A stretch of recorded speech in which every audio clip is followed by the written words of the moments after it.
វិសុប្រិវិទ្យាទីគ្រប់ថ្ងៃនេះខ្ញុំសូមធ្វើការចែកចម្លែកនៅខ្លឹមសារបច្ចេកទេសប្រព័ន្ធរដ្ឋបាលបោះឆ្នោតក្នុងនិយាយនេះក្នុងកម្រិតសកលមិនមែនសម្រាប់ប្រទេសណាមួយទេបាទថាយើងបកប្រែជាបដិសន្ធជាខ្លឹមសាររួមដល់សិនហើយខ្លឹមសារពេញរបស់វាមានជាភាសាអង់គ្លេសដែលខ្ញុំអត់ទាន់បកស្រាយប៉ុន្តែសភៅមានហើយបានបោះពុម្ពហើយអង់គ្លេសអាចជឿបានអាចតែក្រោមក្រឹងមកខ្ញុំអាចដឹកជញ្ជូនដល់ផ្ទះបាទហើយខ្ញុំសូមបង្ហាញថាប្រព័ន្ធបោះឆ្នោតមានមូលដ្ឋានគ្រឹះសំខាន់ទាំងនេះប្រហែលជាជាង10មូលដ្ឋានគ្រឹះប៉ុន្តែខ្ញុំលើកយកមកតែ7ចំណុចនេះសិនហើយខ្ញុំនឹង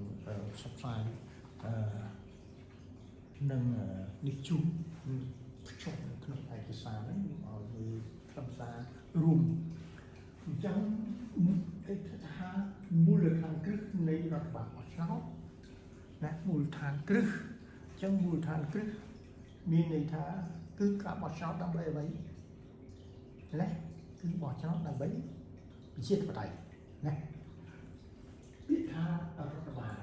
បោះឆ្នោត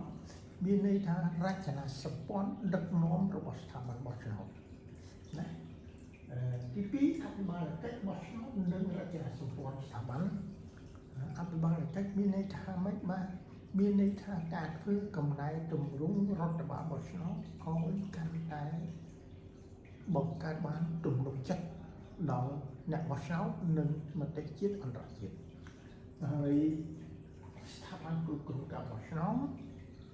ត្រូវតែមានចរិតឯករាជ្យមានន័យថាទទួលស្វាគមន៍គ្រប់គណៈបកនយោបាយណាគ្រប់គណៈបកនយោបាយចូលមកក្នុងសកម្មភាពបោះឆ្នោតបាទគ្រប់ខណ្ឌច្បាប់បោះឆ្នោតយើងចង់និយាយថាច្បាប់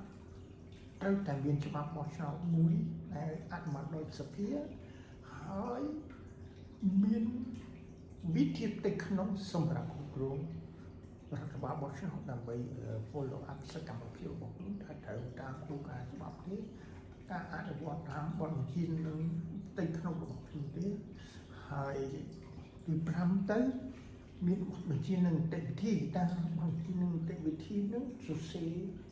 យ៉ាងម៉េចដើម្បី